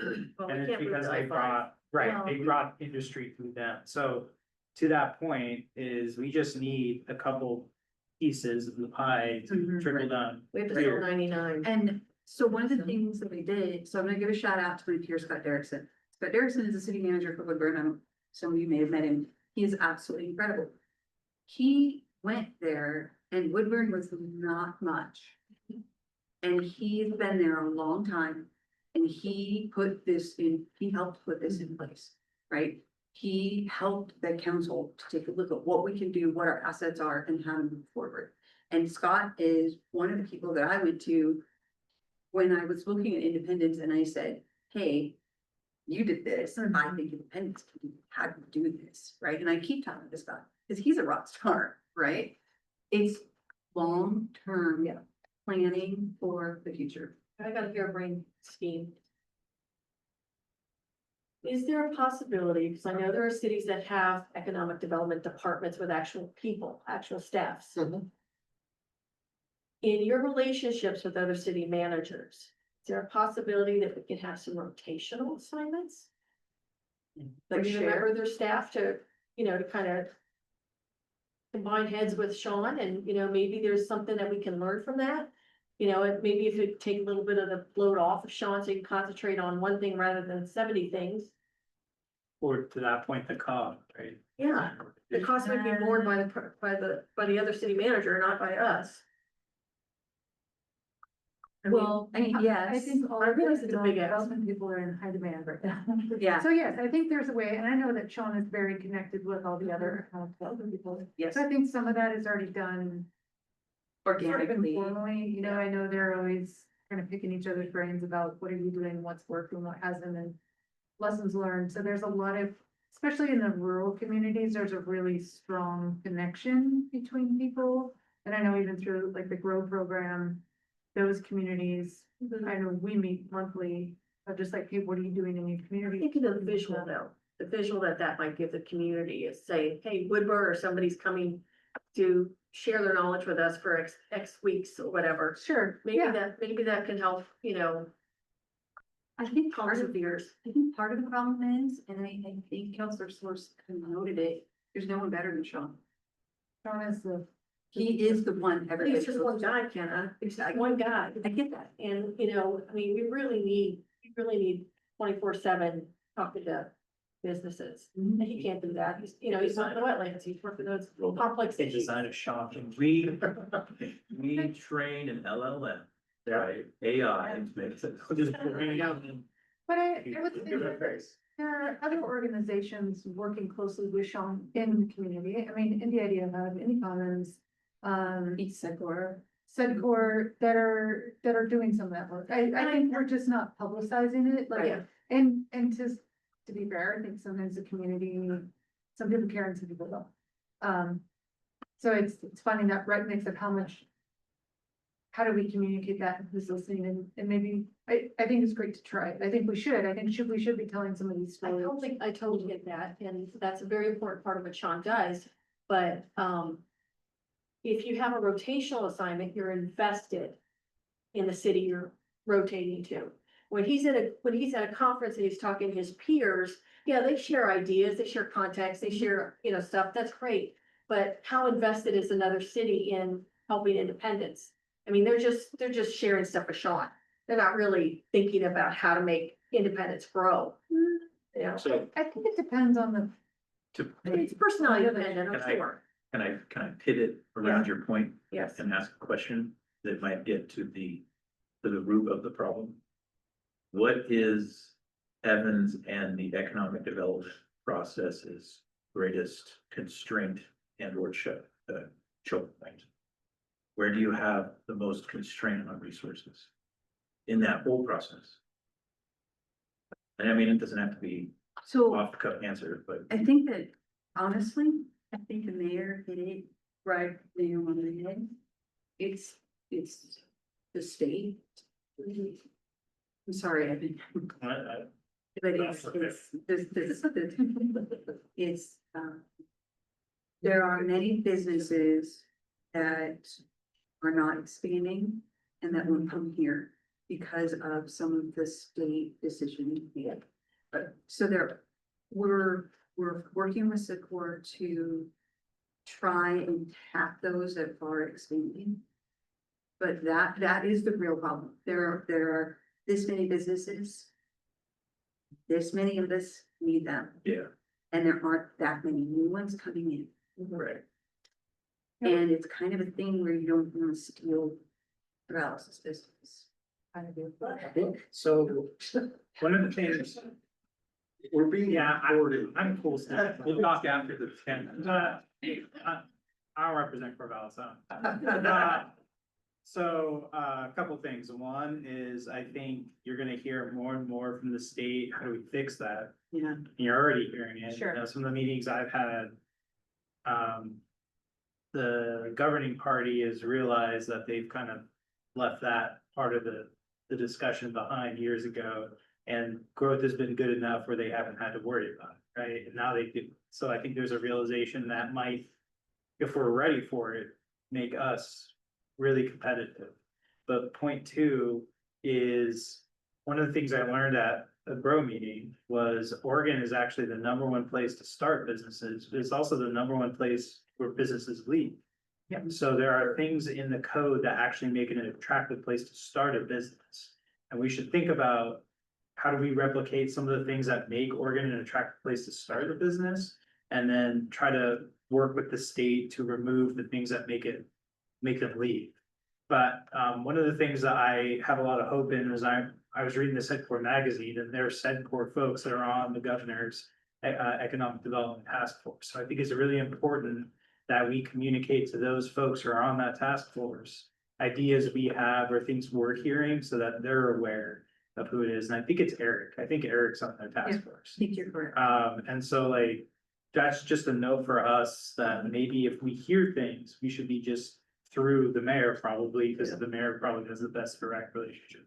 Second board, and Sean, be like, just making sure that we're communicating with the people who represent our area in those conversations, because I think part of the challenge for us is, unfortunately, the Portland metro area and Eugene have such large voices in that building that we oftentimes they jump 100 miles and forget about the middle.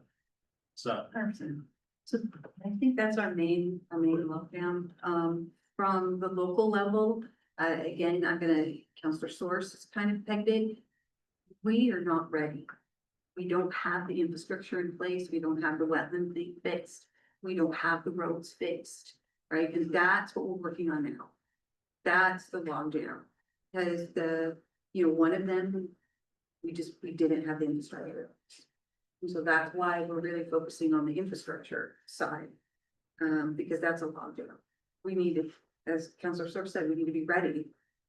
And part of this recruitment process is every business we talk to that says, oh, we love you, but we can't come because of this. Well, then we put that on this list, and we'll eventually get to it, one can, please. some of the businesses are like, we love you, we're ready to go in the next 3 months.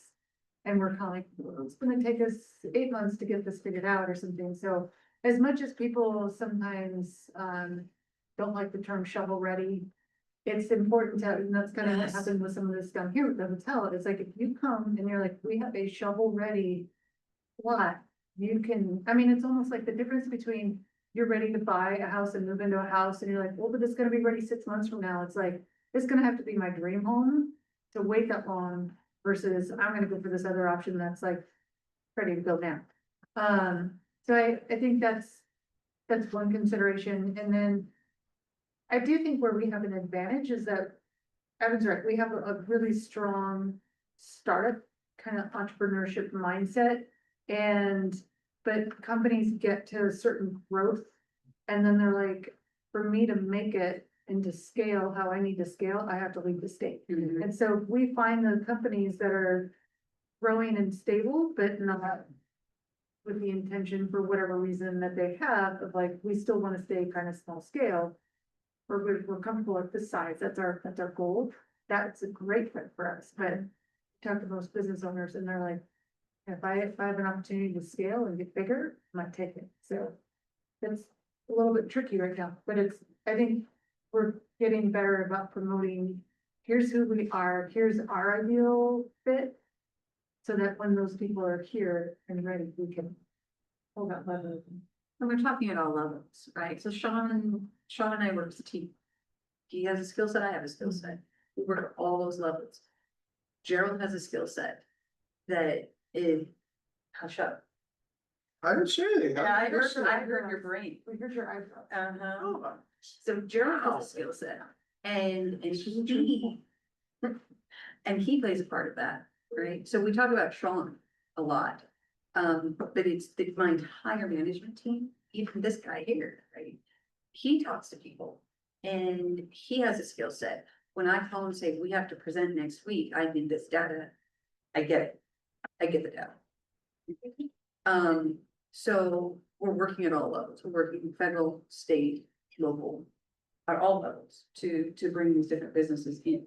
Yeah, and Fred's working in Phil and Trolley, and those things are important. 100%.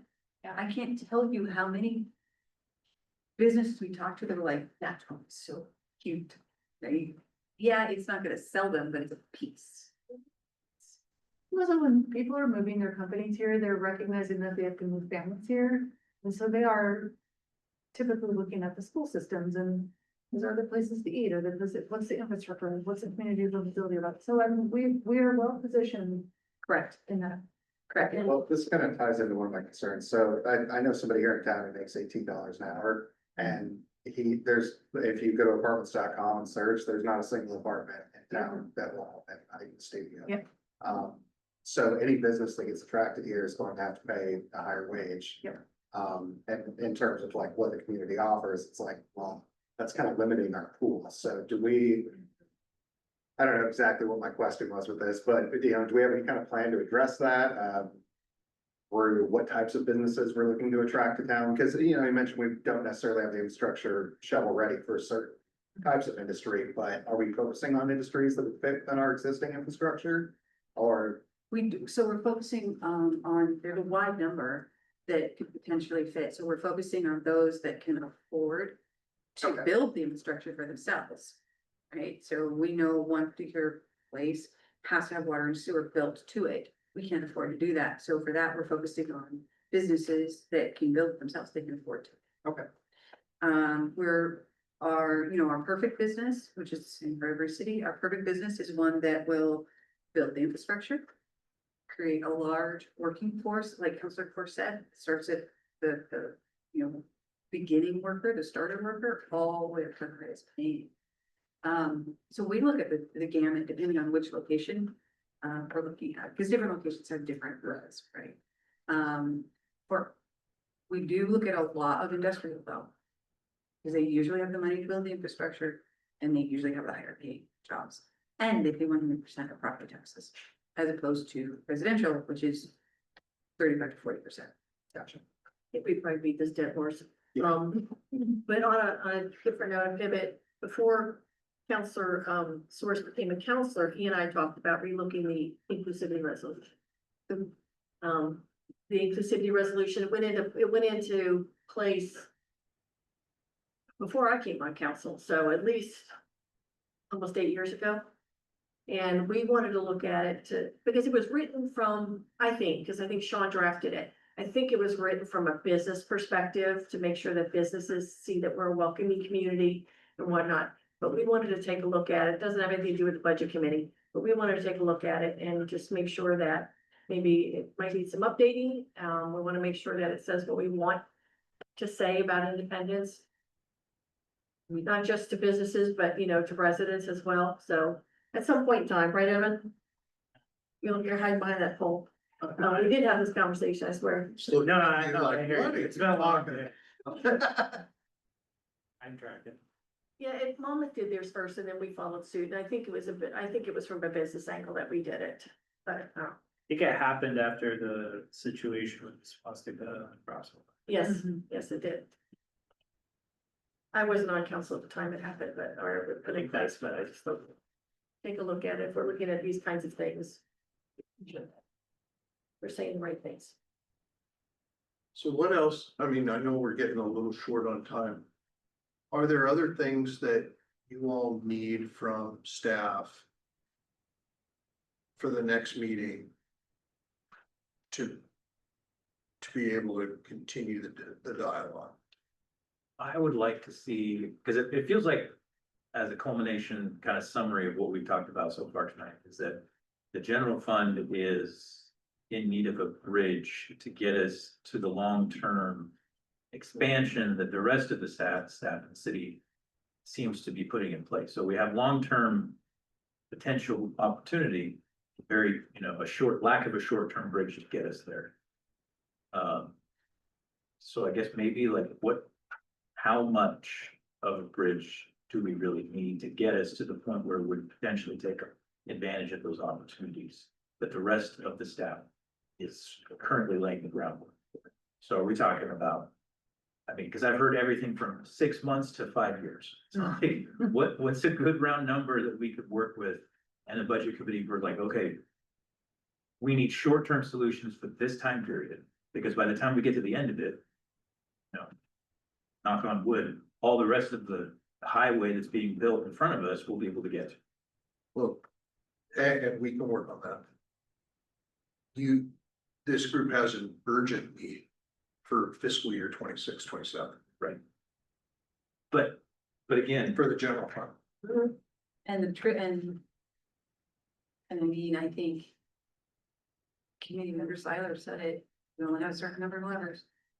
right, but if we're talking about, hey, well, we've got really good potential investments in industry, we've got potential rule fixing with the wetlands issue, we're building the water treatment plan, but this is all stuff outside the general. Well, we get right? an update on the property sales as well, if anything has happened. I mean, that needs to be a regular part of this week too. Where are we on that?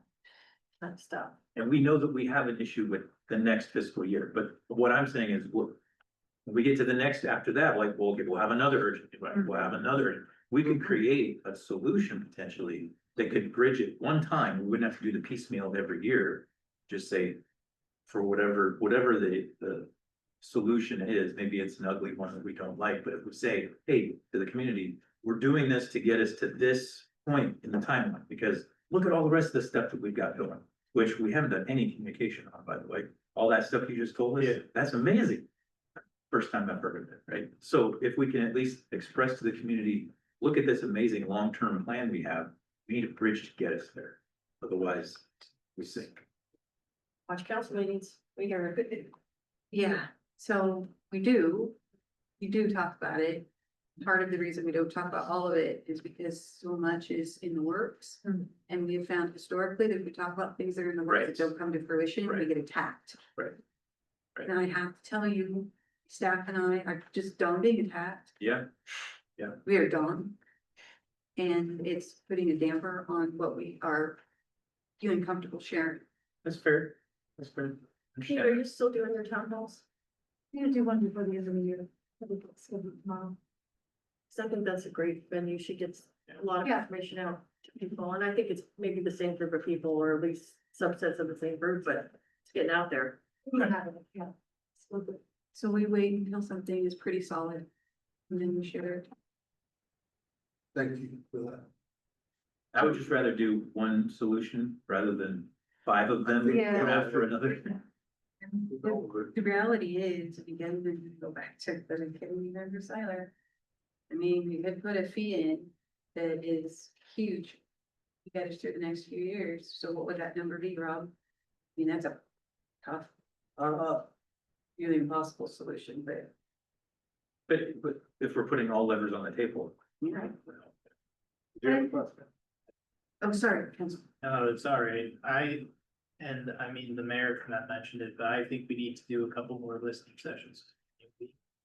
A town hall I think is wonderful, but I think listening sessions might bring a different lens than us talking at people. I don't know how to do that right, but I feel like that's part of the gap. So maybe we can brainstorm a little bit about what a listening session actually means. Monmouth did a good one around homelessness. a few years Yeah, ago. but I feel like a listening session to hear where the concerns are from the community, where we can talk about here are our options. And we just really want to hear from you what you think about these options. And it's just time for council. I don't want staff to be the face of this, but to be honest with you, like, I think Thank you. I think it's council's job. Monmouth did it with council, yeah. I think it's council's job to be the face of these tough conversations instead of staff, but like, lay it out and say, what do you think about this? And they'll tell us, right? And then like, that helps inform the decisions that we have to make. I think that's a great idea, but I think we have to address a couple things before that. Explain the water bill, Yeah. explain MyNet, because that we will get bogged down for 2 hours on the water bill. Well, One of You the, know? I think in advance of doing something like that, is that, I'll be honest, I'm also getting a little bit worn out of community members saying stuff and then, but not, they haven't taken any time to understand, you know, and they're just like, well, we still pay for MyNet on our water bill. I know.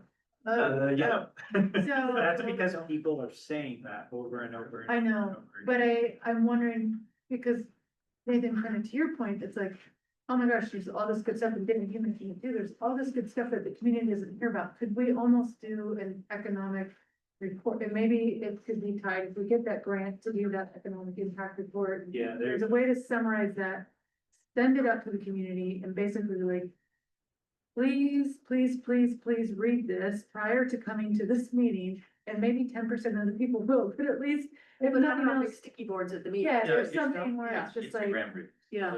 there's something that it's like, You're right. really getting people over the head with this information. Because we are still stuck in the past, and like, people are just like, we don't have a revenue problem, we have a spending problem. And there are people in this community that are adamant about, there's plenty of money, the city is being really wasteful with their money, and it's like, So you said, put the burden of proof on them, say, prove it, okay, show me where it is. yeah, you know, so some of it's like, you know, here's kind of what we're working with, and what does that look like, and so there's a process to that, right? And so I think to your point, Evan, I would love to be able to open it up and have the community come in. And to be able to have as wide of a cross section of the community come in and feel like they can participate in that. And whether that's in person survey, but all of this takes a lot of staff time and effort. I'd like to echo, Evan, what you said. I don't think it's staff's responsibility to do. You have way more than you have time to do already with just doing the Yeah. nitty gritty. You Well, know, they don't But put even even- policy anyway, we do. so. Exactly. the communication needs to come from the elected. But we're only working 4 days. But even like pulling some of this, I mean, inevitably, if we put a survey together, we do need to use city services, somebody on staff, whether it's Jason at IT or Manuel, or we are using staff time to be like, hey, we've created a survey, we need you to send that, or we need the data from Rob or somebody. We're gonna just pick on Rob as long as we can. and make Yeah. it I'll clear. show for it, yeah. Yeah, I would And- ask to, oh, I'm sorry, did I- Yeah, no, so I think we just need to, yes, I agree, council should be leading this effort. We need to be realistic, we will be asking for staff. Well, absolutely, but they're not gonna get yelled at, we're gonna get yelled at. Right. That's And what. that's fine, that's what- yeah, we could be the front line, and I think. we Yeah. should- Yeah, For sure. I'll stand in the back with the hats. No, I hate to ask for this because it's kind of a big ask, I think, if we want to wait till next year to maybe do it. Yeah, but, I would like to see, a nightmare scenario. Like, let's say the levies don't come through, we don't get any more state grants, nothing changes, we're short X dollars, if you can just take that and say, okay, we're 1.5 million short, that means we're gonna have to cut X, Y, and Z, you know, just so that you Yeah. can have it on paper and take it home next time. Kinda did it. I've given y'all that in verbiage. Yeah, I'm happy to put it on paper. if you could put it on paper, you Are know, you gonna let me put it on half paper? a sheet, Once it goes on paper, That's the only hesitation I have. yeah, But it is, I mean, I can tell you right now, we all know what it is. right, we do, but it would help to it's shutting the have, museum, it's shutting the library, it's potentially It's- reducing our police force. Shutting down. Shutting down the parks, the yeah, events. And I can put numbers with all of that, put that on paper. The risk is, there's two risks, okay? The first is it becomes a threat Yeah, and people perceive it as a threat. pass the levy or. And we didn't pass the levy and people, I hear it, people are like, well, they didn't do anything. right. So it was all bullshit, right? Or I guess I should be careful, but Well, what's Sorry. the reason for asking? but that's, Well, it's just because, you know, these things get lost in memory, you know, like I know that, you know, we face potential police cuts or, you know, city hall hours being shorted or whatever, but they're like, it's different. Me knowing that and being able to reference a list of things and think about that and keep that in mind for us. I mean, it's not necessarily so I can go distribute it. Well, I mean, it's in the budget for the last two Yeah. years that we've had in the budget summary. Yeah, Go back and look at those, it's all in there. and I could type it up myself too, I guess, I'm but just I saying. don't know, yeah. I do remember seeing it, I'm not saying it has to be discussed, but, yeah. So we, yeah, And if you don't wanna type it up, that's fine too. It's something it'd be nice to see if you want to. And this is gonna be kind of somewhat of a continuation of that. I know previously in passing, you'd mentioned like, you know, what is the fee if we were to solve it that way, which I don't think anybody here wants to do that. But if that's $35 a month on the water bill, just as an example, it might be useful to have that information in a conversation. I mean, if it's $250 a month on a water bill, nobody's going to want to even consider that. But I think it might be useful to know kind of what ballpark we're looking at. I like it That from you're an not paying for my net on your water. Yeah, Yeah, I like it from expectations setting, you know, how it works, like with $10, $30, $70 products, like people, Sure. yeah. So I just feel no, like, we have the data to put that together. okay, and I don't wanna create a bunch of work for you, so if it's, No, you know, we have that information that, cause when we were doing the work for the levy, we had to figure out what it costs and we can update that with some inflationary stuff and. I have It's- some anecdotal information about the water bill. I have some anecdotal information about the water bill. I left my hose on full blast for 6 hours. Why would you do that? I didn't do it on, I didn't. it was a test, it's just an experiment. It was an experiment. Bill was the same as it was the month before. So, Thank you. they were water, Yeah, everything was added to the water. it's, because the tiers, Yeah, because I was expecting it's 1,000. several units, right? yeah. In a between the tier. tiers. Yeah. And think about a unit is how much it takes to fill a bathtub 6 feet high. Yeah. So That's a lot of water. a lot of water at my house. Literally every month, like in the summer, when we're filling the pool 14 times a day, it feels like. Literally, my water bill has fluctuated in the 8 years I've lived here, the cost of the fee. That has been the greatest That's- fluctuation in my water bill. Not my experience, And which makes me think maybe I'm overwatering. my- We live in Oregon. You're overwatering your grass. If you Yeah. have moss, you're overwatering. yeah, we don't water our water in the summer. What are you doing? So- You know how much I water my grass? Zero. I have neighbors who complain. If you have moss, or you're overwatering according to Joe. So you know. River rocks, River rocks. I have one day. Listening sessions, Oh, yeah. listening sessions are less demanding on staff than surveys. Well, and I had thought about doing. So in the back of my mind, you know, I was gonna do another town hall and I was gonna do almost like a pub talk style. Try to make it very casual. Talk to Brian at Pearl 45 using like that. A community space there, one on, that's it? Will there be beer? Sure. That's how you bring them in. That's how you bring people in, get some pizza and beer and come with, and having one focused on revenue. And having a discussion about revenue, and then having one focused on touch. Can I make a suggestion that you Yeah. do a live stream of Sure. that? You could Yeah. have online participants as well. Yeah. Yeah, They don't. Manuel could maybe be moderator or Yeah. something, you know. And so there's, so this, yeah, one of my big goals is how do we get the community more engaged, and so maybe those are the listening sessions in one way or another. Dana, you could be the moderator. So from my experience, and it's unfortunately been an unpleasant experience, crisis creates interest. So the idea might be during the budget, during the budget conversations, we're gonna start hearing about the need to potentially close parks, the need to potentially shutter the library if things don't change.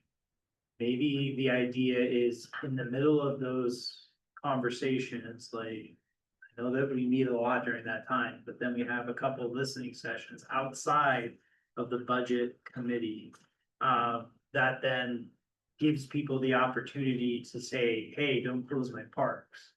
Because until they, my experience, until they are directly faced with the reality of the park that they walk their dog in every day being shuttered and not being accessible, they're not, it's challenging to make that council meeting more important than spending time with the family, Sure. watching the game, going to the kids' recitals, whatever it is, right?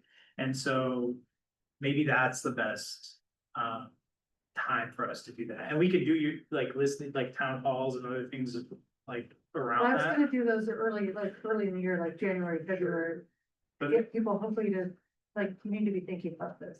Kind of Aaron's point, it's like, budget season will be here waiting for. It's here. I mean, it's here. It's here. It's here. I don't think it Yeah. ever really left. I mean, Yeah. if Until we you can think get- about like a biannual budget, there are great advantages to working on a biannual budget. And but it's here now. I mean, I feel like we're already kind of frankly, and to no fault of anybody, our own, because literally we just did this, already behind. Yeah. And so it feels like we're playing catch up a little bit. And we're gonna be chasing our tail a little bit there. And so, and given the realities that a levy requires an election, and those elections have so many bigger ties to them than any, you know, anything that really is here, sphere of control and sphere of influence here, of like, we can control our world, we can't control the rest of the world that's acting on that electoral process at that time. Is kind of, is also these hard deadlines that we have to address, along with, well, when are we gonna realize that money? We can pass a levy, but when are we going to realize those funds? And what are we gonna do before that money is realized? And so there's just, it's, stopgap is necessary.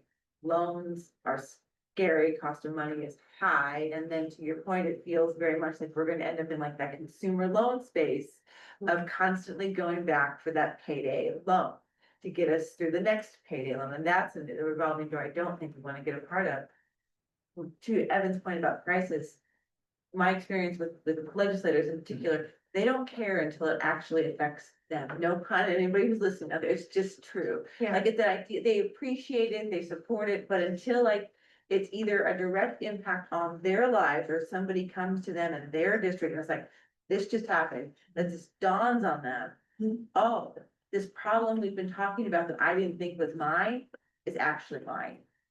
And so I think if you look around to Rob's point of like, we still have the museum, haven't sold the property, nothing really changed, we keep hearing about it. Museum is still open. And I don't wanna generate a false crisis, but I don't feel like it's a false crisis. I think at some point in time, I don't know the cadence of park repairs. I don't know the cadence of when we replace a slide. I know slide over Canary Hill has been broken for umpteen, years now. We just don't do it. To your point about it, nothing's being seen. Yeah. Come July 1st, we can't pay Amy. Yeah, we need to see something needs to be So seen. that's when it's gonna happen, but Yeah. that's too late to fix Yeah. it, so that's the problem we're in. We have to fix it before it happens, but we don't have, but we need to fix it. So signs will be going up. Signs are- Somebody needs to buy a lottery ticket. yeah, so signs are gonna go up on parks and on the properties. That might trigger it. I go back to my experience with the West Salem Neighborhood Association, that darn bridge. And all of a sudden, 1,000 people show up to a neighborhood association meeting because they care about the bridge. But they needed to see that, oh, the council wasn't gonna move forward on the bridge, in Salem. For them to get really energized about, right? And so maybe the signs are the trigger. Maybe we should be communicating early in the signs book early that this is a potential. But that Well, flies in yeah, the I mean, face I of don't the think it's advocacy, even that's what potential. we're just trying to No, do, it's not. which is keep the museum alive in some way. But it says this is a risk. Like, hey, community member, this is a risk. You're talking about this for sale signs on the property? Yeah, Yeah. Yeah, I mean, I'd say do it now. Yeah, I don't think it's potential. I think that's where we're at. We have to sell that property. yeah, Yeah, it's done deal. I'd say put the signs up Yeah, now. they're working on it. Yeah. I mean, the realtors are doing their process. Right. But those, Folk and Ash will get a response. We put a sign out there. yeah, sure. And the sports park, the sports park, Yeah, this would the sports yeah, park, believe it or not, they think that one has. that's surprising. I know, that's what I thought too. We kind of had like thrown that out when they're like, and they thought that one had some viability. We also have a land that floods a lot over by Gun Club.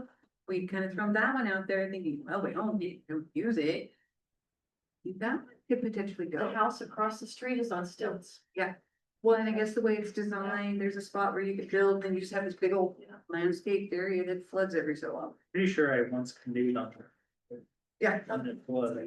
So, those things will be going up, we'll start putting a little more pressure on them to do it faster, but I think you're right, once those go up. Yeah, I mean, these need to understand that this is not conjecture. This is Yeah, not, we didn't not make like, this stuff we didn't up. make this stuff up. Yeah. And I think there's always gonna be a portion of this community that's going to continue to believe that if we're hiding money, we have money. That's not the portion that we need to focus on. There's a whole middle ground, and I think in conversations, I would be curious about election data in the last levy to know where that spot of people are who are not the people who just don't believe. They just don't want to know that my night's not on our water bill. They just are accepted of that. But there is a number of people that we just didn't reach. And it's always easier to say no when you don't understand, or you know it's gonna impact you, or you don't know what this is gonna do. It's just easy to say no. And there's a nice subset of people in there that with the right conversations, with the right outreach, with the right information, and the right opportunity to ask the detail, and ask the questions.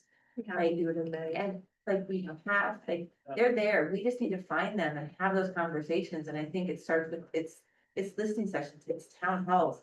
It's Fred. I mean, one of the lobbyists offered Fred a show. Cause he came to testify at the legislature and they're like, this man should have his own show.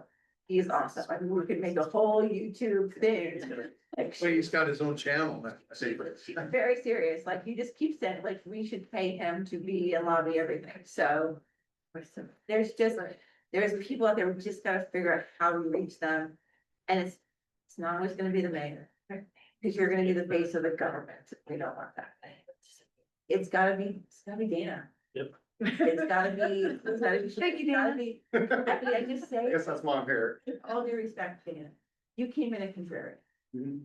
I think you understand that there isn't, there's not money here, and that that conversation of when you get involved and engaged. There is more to this. And I really appreciate the fact that you've been so open and so willing to receive the information. That is really a testament to this group and the mayor and to Rob and to Kenna and everybody here.